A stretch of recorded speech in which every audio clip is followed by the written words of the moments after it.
This is KUGAN CASSIUS live from London. We're in Mick Hennessy's office here.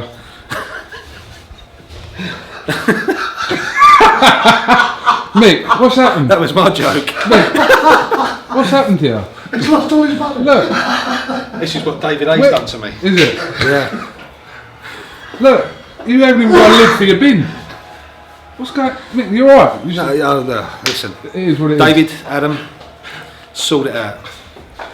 Mick, it's been a long week in boxing, as they say. So, yeah.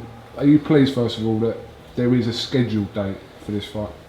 I'm pleased that one's been penciled. Yeah, that is. We're talking about rescheduling it for Feb 8th. We would have liked to have done it a lot quicker, obviously, but there's obviously the pay-per-view dates to consider with Sky, and obviously matching the venue. So it is, you know, with a major venue like the Phones for You Arena, and obviously, you know, Sky box office dates being very precious, it's hard to marry the two to get the right date. So Feb 8th is the date that's, you know, everyone's come up with. The story first sort of broke around, I think it was about midday on Saturday. When did you know about it? Just about that time. Oh, I literally, I mean, you know, we got to hear it last, really, and that was bad.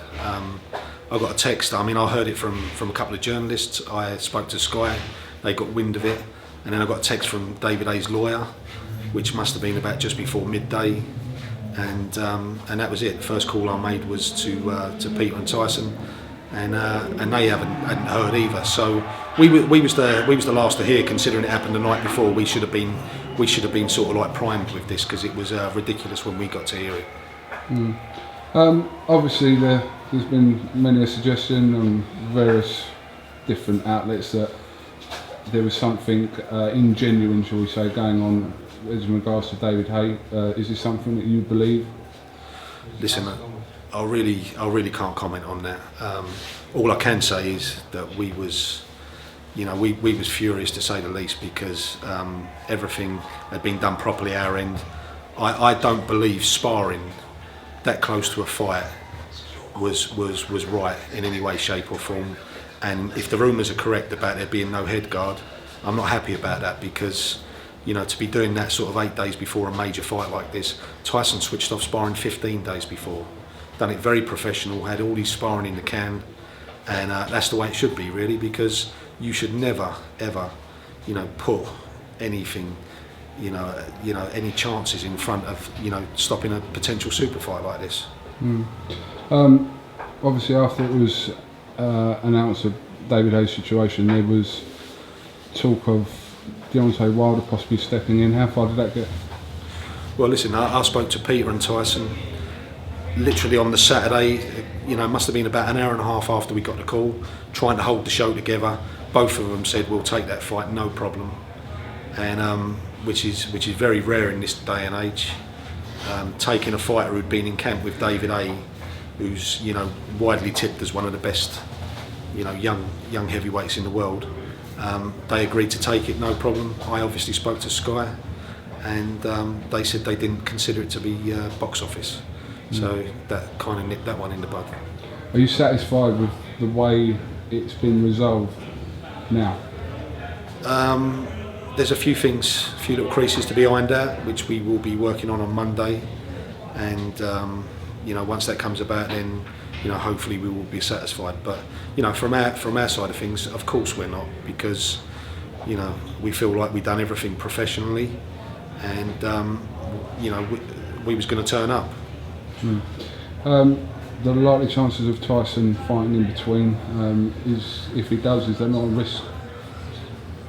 There's always a risk, and you know, that's something we're looking at very closely, and obviously speaking to all parties. So, but, you know, at the end of the day, Tyson put everything on hold for about five months for this fight, and now he's got to do it for another 5 months. So it's you know, it's unfair, because it's not his fault. He's an active fighter. He likes to stay active, and this, you know, this is through no fault of his own, to say the least.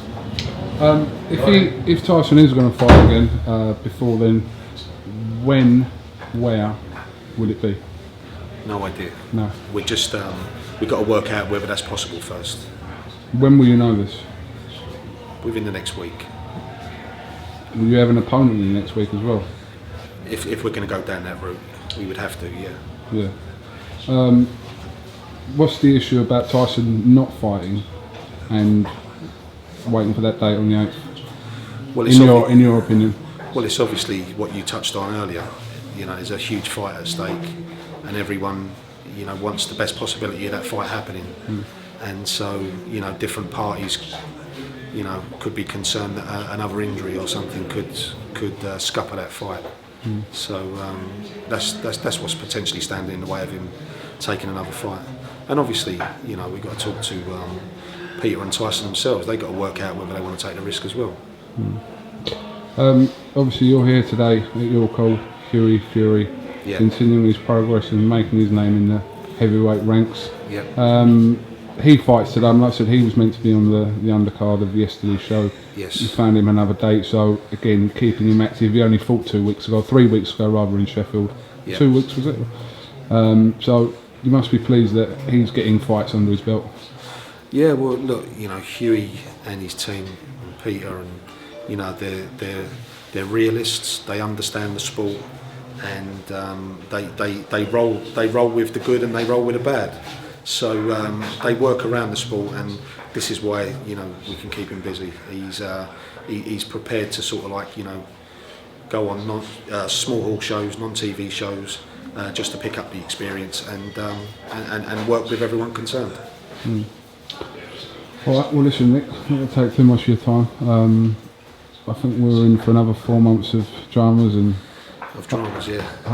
concerning the HAYE Fury fight, and hopefully they'll call another press conference in the next few weeks or so, and it'll just build to the drama, to the event. It's certainly making it a bigger event again. It's taking it to a whole new level, and I just hope this new scheduled date goes ahead so I can get out of this office.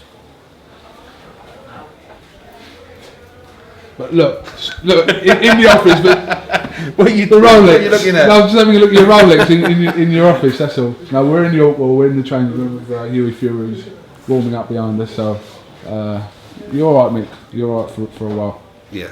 You ain't been put anywhere like this yet. Yeah. All right. Well, that was my joke. You took it, didn't you? I took it. Yeah. That's no problem.